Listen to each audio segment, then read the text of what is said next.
Mark 15. And straightway in the morning the chief priests held a consultation with the elders and scribes and the whole council, and bound Jesus, and carried him away, and delivered him to Pilate. And Pilate asked him, Art thou the king of the Jews?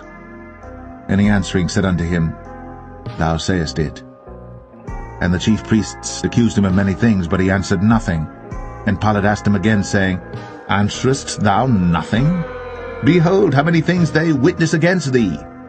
But Jesus yet answered nothing, so that Pilate marveled. Now at that feast he released unto them one prisoner whomsoever they desired. And there was one named Barabbas, which lay bound with them that had made insurrection with him, who had committed murder in the insurrection. And the multitude, crying aloud, began to desire him to do as he had ever done unto them. But Pilate answered them, saying, Will ye that I release unto you the King of the Jews? For he knew that the chief priests had delivered him for envy. But the chief priest moved the people that he should rather release Barabbas unto them. And Pilate answered and said again unto them, What will ye then that I shall do unto him whom ye call the King of the Jews? And they cried out again, Crucify him. Then Pilate said unto them, Why? What evil hath he done? And they cried out the more exceedingly, Crucify him! And so Pilate, willing to content the people, released Barabbas unto them, and delivered Jesus, when he had scourged him, to be crucified. And the soldiers led him away into the hall called Praetorium, and they called together the whole band. And they clothed him with purple, and plaited a crown of thorns, and put it about his head, and began to salute him, Hail, King of the Jews! And they smote him on the head with a reed, and did spit upon him, and bowing their knees worshipped him.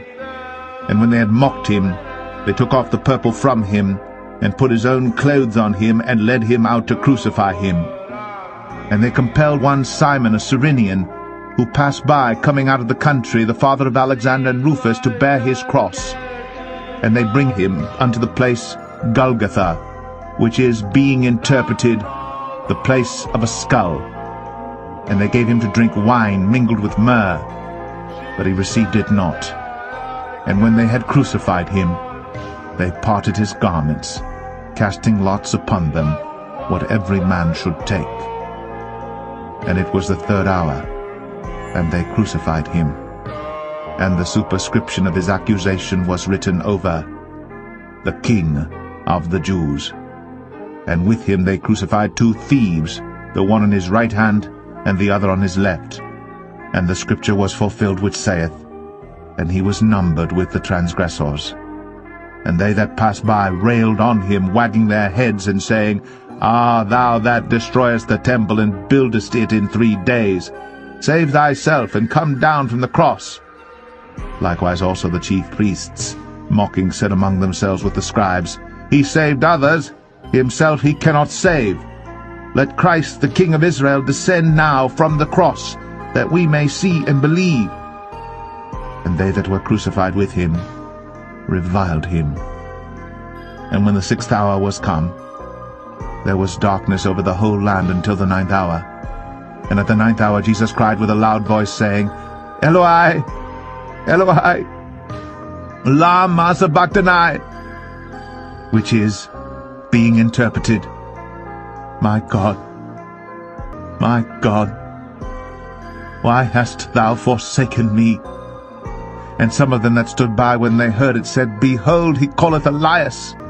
And one ran and filled a sponge full of vinegar, and put it on a reed, and gave him to drink, saying, Let alone, let us see whether Elias will come to take him down. And Jesus cried with a loud voice, and gave up the ghost. And the veil of the temple was rent in twain from the top to the bottom. And when the centurion, which stood over against him, saw that he so cried out, and gave up the ghost, he said, Truly, this man was the Son of God.